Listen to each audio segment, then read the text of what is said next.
प्यार दुलार आशीर्वाद मिलता। भगवान करस केहू को नजर गुजर मत लागू। बहुत बहंगवा बाड़े जो उनकी पूजो पाठ करावे ले, बहुत बहंगवा कलाकारियों लाइन में ढेर बहंगवा बाड़े जो पूजा पाठ करावे ले, लग यहाँ हवन करावे कि राकेश मिश्रा के गाना दब जाओ। और बहुत बक्सुनहर बाड़े, लेकिन हम चाहते नहीं कि रुआ सब आशीर्वाद से माँ ये सब मत करस। आ जितना बक्सुनहरा पूजा पाठ कराओ तरह से हमारा पता चलल ढेर पूजो पाठ करौले हस, तो ओकन के पूजा पाठ लागू मत। जैसे कि जकरा साथे श्रोता समाज का आशीर्वाद होला। एक बात तय हो गई कि जौना हिसाब से रुआ सब प्यार दुरा दिले बनी, कम से कम जौन एगो बात के टैग लागा रहे कि आज के भोजपुरी में बिना छुअले छौले गाना ना चली, बिना हई केले गाना ना चली, बिना हऊ केले गाना ना चली। बहुत सारा बात बा जौना कि हम फेसबुक लाइव में कह दनी, लेकिन इहो बात उतने सत्य बा कि जब गाना बढ़िया होला, मिजाज बढ़िया होला, गौनई बढ़िया होला, म्यूजिक बढ़िया होला, अंदाज बढ़िया होला, तो समय कोनो होखे, गीत कोनो होखे, गीत अच्छा बात हर घर में बाजी। ठीक बा, भोजपुरी गीत है, भोजपुरी गीत दुअर्थी लोग कहेला दुअर्थी होला, ई भाषा दुअर्थी है, लेकिन एकरा में रस भी होला। आज राजा जाई ना बहरिया, हर परिवार के लोग हम देखनी है कि वो स्नैक वीडियो चलता है, ऊपर ट्रेंडिंग में बा। शायद 10,000 15,000 परिवार के लोग, बच्चे बच्चियाँ, भाई बहन, मित्र साथी सब लोग वीडियो बना बना डाला था।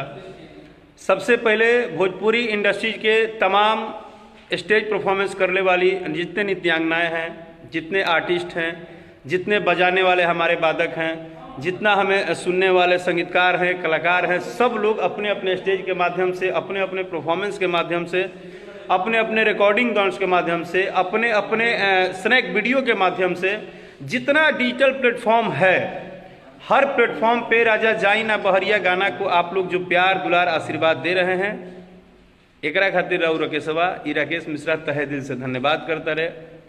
राउर आशीर्वाद के प्रतीक्षा रही। रउरा सभे की स्नेह प्यार दुलार में अब ऐसा हमरा उम्मीद बा कि कमी ना मिले के चाही, और हमनी के कोशिश करब जा कि राजा जाई ना बहरिया जैसन एक से एक बढ़ के लिमिट में, लिमिट क्रॉस करके ना, सबके दिल के गुदगुदावे, गीत में गुदगुदी होके, फुहरपन कम होके, मिजाज होके, केहू कहीं बजा लेबे, सुन लेबे, ए टाइप के गीत के हमनी के प्रयास करते नहीं जा। और रउरा सभे के कोटि कोटि धन्यवाद। ज़्यादा विशेष का कहीं, बस हमरा भी आपके खातिर कोनो शब्द नहीं खे। और देखिए तैके शब्द बा कि रउरा सामने हम नतमस्तक बनी, इतना प्यार दुलार आशीर्वाद देवे खातिर। और उम्मीद बा कि ई गाना आवेला टाइम में 100 मिलियन 50 मिलियन के भी रेस में जाई। जौना हिसाब से प्यार दुलार आशीर्वाद मिलता। भगवान करस केहू को नजर गुजर मत लागू। बहुत बहंगवा बाड़े जो उनकी पूजो पाठ करावे ले, बहुत बहंगवा कलाकारियों लाइन में ढेर बहंगवा बाड़े जो पूजा पाठ करावे ले, लग यहाँ हवन करावे कि राकेश मिश्रा के गाना दब जाओ।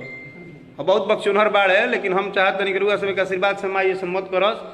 आ जितना बक्सुनहरा पूजा पाठ कराओ तरह से हमारा पता चलल ढेर पूजो पाठ करौले हस, तो ओकन के पूजा पाठ लागू मत। जैसे कि जकरा साथे श्रोता समाज का आशीर्वाद होला, ओकरा पर कोनो आँच ना आवे। बहुत बहुत धन्यवाद भोजपुरी दर्शक के, थैंक यू सो मच। ये टीम बा हमार पूरा एकदम म्यूजिक वाइड के, रवि भाई, ये समस्त हमारे टीम के सभी मेंबर, आपको भी धन्यवाद। आप सब लोग के आशीर्वाद प्यार से, सबके सहयोग से। एज मैडम खड़ा बड़ी, हाँ, इनका सहयोग रहा है। बहुत बहुत धन्यवाद, थैंक यू, प्रणाम।